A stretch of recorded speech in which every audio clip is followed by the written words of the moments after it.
बात करेंगे पूर्व मंत्री कृष्ण बेदी के बारे में, जिन्होंने जनता टीवी से खास बातचीत की है। इस बीच उन्होंने क्या कुछ कहा, आइए आपको सुनवाते हैं।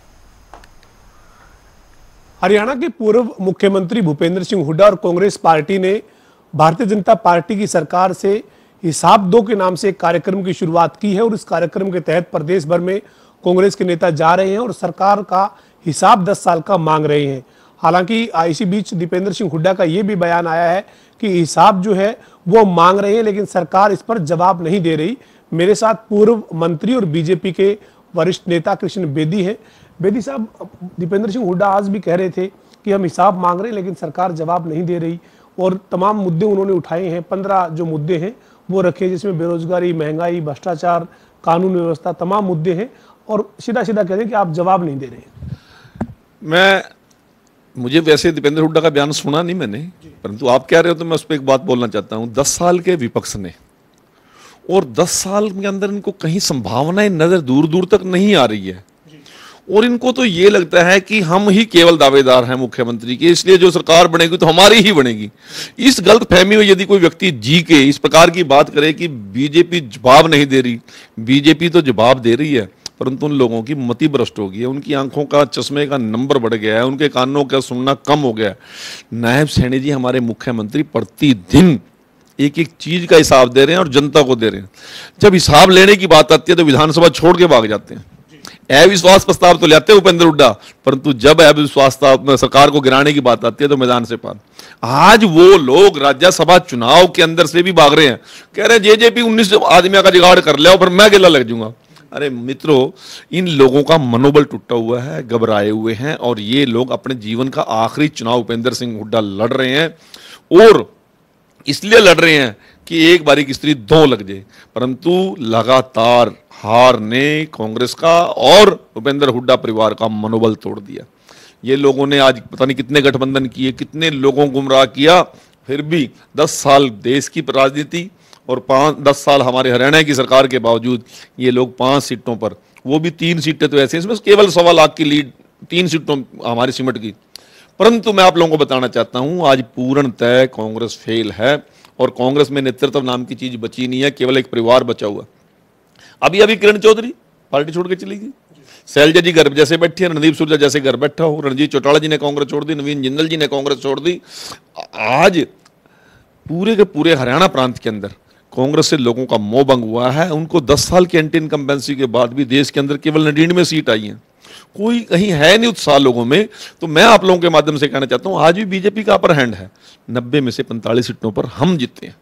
लेकिन आज आपने प्रेस कॉन्फ्रेंस की है, आपने कहा कि हरियाणा में जब भूपेंद्र सिंह हुड्डा का राज था उस वक्त दलित जो है वो उत्पीड़न हुआ, दलितों के साथ जो है वो अत्याचार हुआ, लेकिन जो है वो इसके विपरीत भूपेंद्र सिंह हुड्डा तो कह रहे हैं कि बीजेपी की सरकार अब जो है वो हमारे दिए गए 100 गज के प्लाट के डॉक्यूमेंट जो है वो उन परिवारों को दे रही है, जबकि 100 गज के प्लॉट जब देने थे तो वो योजना ही बंद कर दी, वो प्लॉट नहीं दिए गए।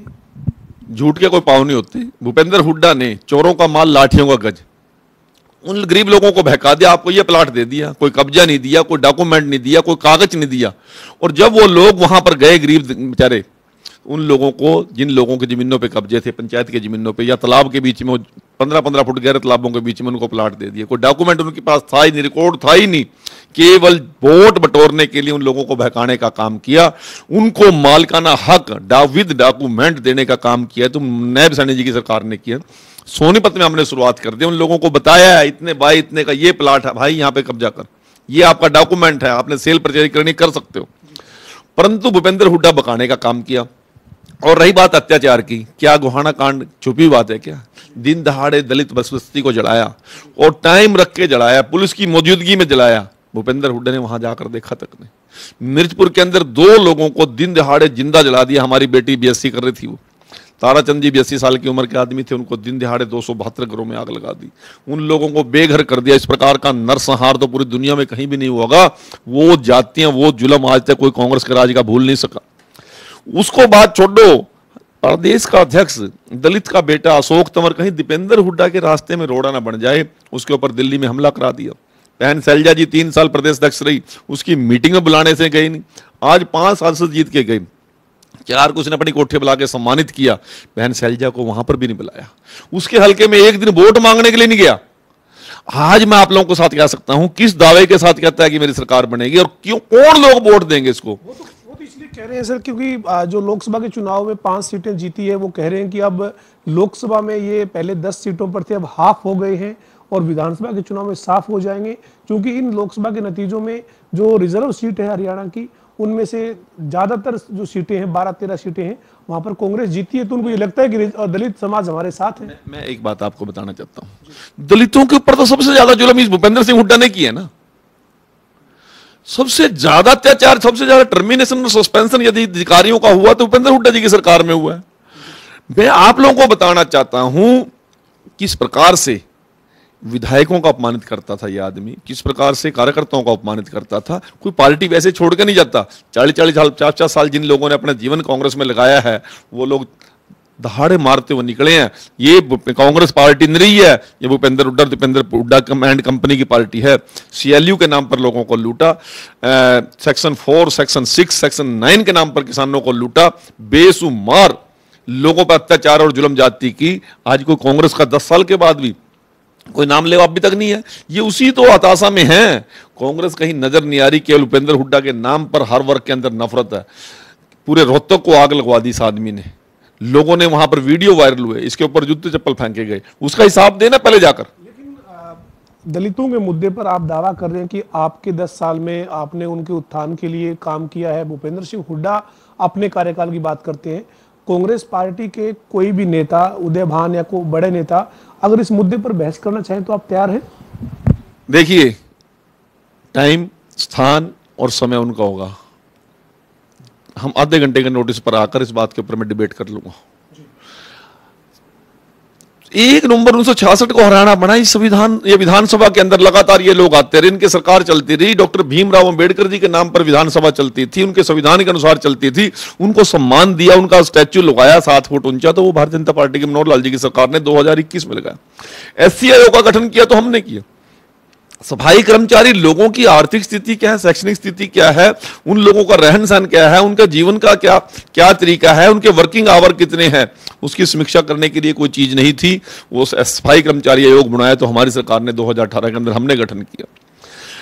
आज प्रमोशन में, रिजर्वेशन में प्रमोशन का मैटर था, उसको सॉल्व किया तो हमने किया। P. राघवेंद्र राव कमेटी को इंप्लीमेंट किया तो हमने किया। क्लास 1 और क्लास 2 अधिकारियों को रिजर्वेशन का हिस्सा देने का काम किया तो हमारी सरकार ने किया। 4 महापुरुषों की, चाहे भगवान वाल्मीकि जयंती हो, संत शिरोमणि रविदास जयंती हो, कबीर जयंती हो, चाहे डॉक्टर B.R. अम्बेडकर जयंती हो, उनका जन्मदिन सेलिब्रेट सरकारी खर्चे पर करने का काम किया तो हमने किया। भूपेंद्र हुड्डा के नाम पर राज्य में यूनिवर्सिटी बनती थी, जींद के अंदर यूनिवर्सिटी बनी, नाम रखा, क्या रखा? चौधरी रणबीर सिंह हुड्डा यूनिवर्सिटी, विश्वविद्यालय। और मनोहर लाल जी के राज्य में कैथल में यूनिवर्सिटी बनती है, उसका नाम रखा जाता है भगवान वाल्मीकि संस्कृत विश्वविद्यालय। Doctor B.R. अम्बेडकर जी के नाम पर यूनिवर्सिटी बनती है, विश्वकर्मा जी के नाम पर यूनिवर्सिटी बनती है, और तो और मेडिकल कॉलेज फतेहाबाद के अंदर संत शिरोमणि रविदास जी के नाम पर बनता है। इन लोगों ने तो केवल वोट लूटने का काम किया और हमारे लोगों को अपमानित करने का काम किया। और यदि मान सम्मान दिया, यदि उन लोगों के उनके दुखों में हिस्सेदार बनने का काम किया तो हमारी सरकार ने किया। हमारे साथ बीजेपी के नेता और पूर्व मंत्री कृष्ण बेदी थे, जो बड़े आरोप लगा रहे हैं। इनका यह कहना है कि पूर्व मुख्यमंत्री भूपेंद्र सिंह हुड्डा की जो सरकार थी उस टाइम दलितों पर अत्याचार हुआ, उत्पीड़न जो है उनका हुआ, और उनका यह कहना है कि मौजूदा जो सरकार है उसने दलितों का सम्मान किया है, जबकि पूर्व में हुड्डा की सरकार के कार्यकाल में दलितों का अपमान हुआ। इसके साथ ही बेदी ने यह भी कहा है कि कांग्रेस के साथ वो इस मुद्दे पर चुनौती देते हैं, बहस करने के लिए तैयार है कि दलितों के हित में किस सरकार के कार्यकाल में कितना काम हुआ है। वीडियो जर्नलिस्ट विजेंद्र सिंह के साथ पवन सिंह, जनता टीवी, चंडीगढ़।